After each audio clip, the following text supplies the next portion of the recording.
Bonjour, mon nom est Félix Martin, je enseignant en design industriel. Aujourd'hui, on va regarder ensemble la théorie et comment bâtir finalement une perspective en deux points de fuite. Donc, un dessin de excusez-moi, en deux points de fuite. Il va y avoir deux règles de base pour faire un bon dessin en perspective à deux points de fuite. La première, c'est que toutes les lignes, toutes les lignes verticales vont toujours être verticales. Ce qui veut dire que tout ce qui est, finalement, tout ce qui, on va dire, si on regarderait une maison, mais tous les murs vont rester à la verticale. Il n'y aura pas de convergence à l'intérieur. On va regarder un petit peu à qu'est-ce que ça veut dire un petit peu plus loin. Et la deuxième règle, ça va être que tous les points vont converger vers les deux points de fuite. Donc, c'est vraiment les deux grandes règles pour celle-ci. C'est essentiellement ça qu'on va toujours revenir à. Donc, pour monter, on va garder ces petites règles-là en tête. Maintenant, on va regarder un petit peu comment on peut la dessiner. Donc, c'est sûr, ça va nous prendre, pour le début, ça va nous prendre une belle ligne droite qui va représenter notre horizon. Sur notre horizon, il va y avoir, bien sûr, deux points de fuite. Un à la droite et un à la gauche. Donc, lui, ça va être le point de fuite de gauche, puis le point de fuite de droite. Ici, comme ça. On va utiliser des crayons de couleur un peu séparés, juste pour illustrer le concept. Au début, ça peut vous aider. Plus tard, ça va devenir très nuisible parce que ça va faire des dessins très étranges, on va dire, en couleur, surtout si on utilise du vert flash et du rose.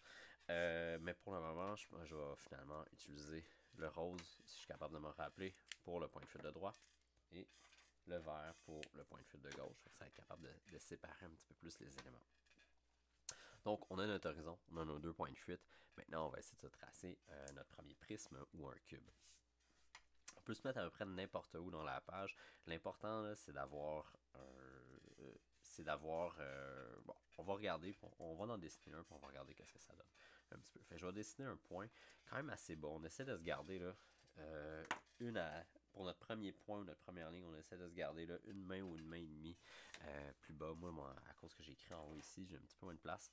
Fait que je vais me dessiner à peu près une ligne, à peu près long comme un post-it. Une ligne verticale, donc qui est aussi perpendiculaire à. Oups, c'est pas un 4, c'est vraiment le signe perpendiculaire à mon horizon ici, qui va représenter l'arête principale de mon prisme ici. Donc, quand que je dessine une ligne, ça génère généralement deux points. Donc, mon point, on va dire A, puis mon point B.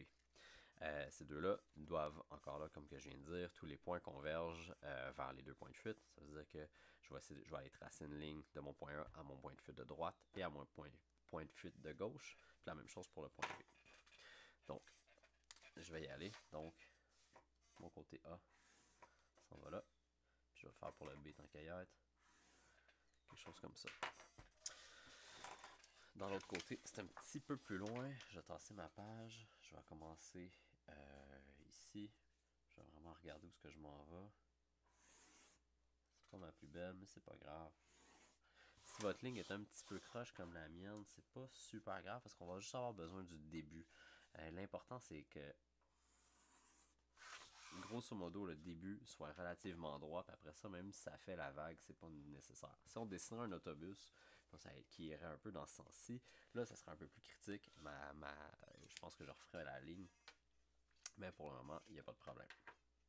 Donc, une fois que j'ai fait ça, je peux commencer à travailler. J'ai ma ligne principale, ça obéit à mes deux règles. Donc, ma ligne verticale ici est verticale, est dessinée verticale par rapport à mon horizon. Puis mes deux points de fuite, mes deux points de mon dessin, ils s'en vont vers mes points de fuite. Maintenant, j'ai juste à décider la profondeur du panneau de droite, un peu de mon prisme.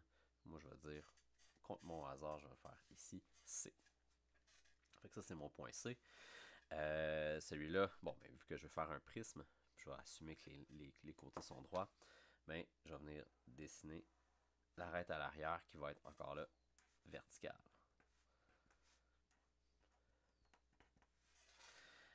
Comme c'est ici. Ce qui va me donner encore là un quatrième point qui va être mon point D. Puis, je peux même aller tracer les quatre côtés de ce premier, de mon prisme. Une fois que ça c'est fait, ben, on voit que mon point C fuit déjà vers mon point de fuite de droite et mon point D, la même chose. Par contre, ils ne sont pas encore reliés à mon point de fuite de gauche. Donc, c'est ça que je vais faire. La même chose, je vais me placer, part de mon point C, s'en va vers mon point de fuite de gauche. Je pratique ma ligne un peu juste pour me réchauffer.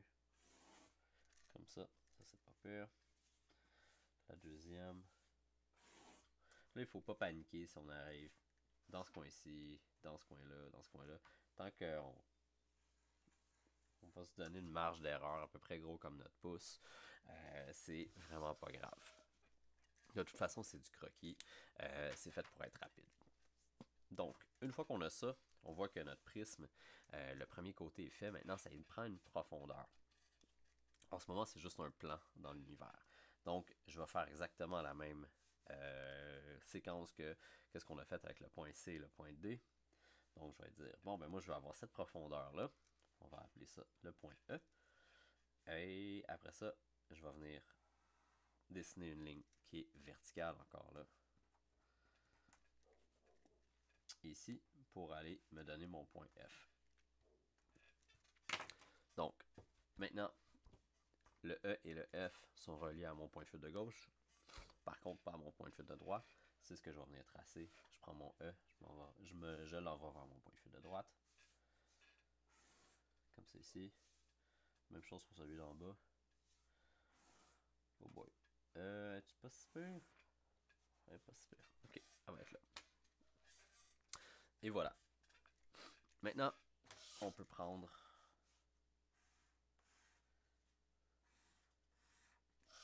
Comme c'est ici. On peut juste les rendre un petit peu plus visibles, ça soit un petit peu plus clair. Puis maintenant, on va aller regarder qu'est-ce que ça donne en arrière. Fait que là, normalement, on viendrait potentiellement dire que ce coin ici, je pense que c'est celle-ci, ma bonne ligne, et celle-là deviennent mes coins à l'arrière.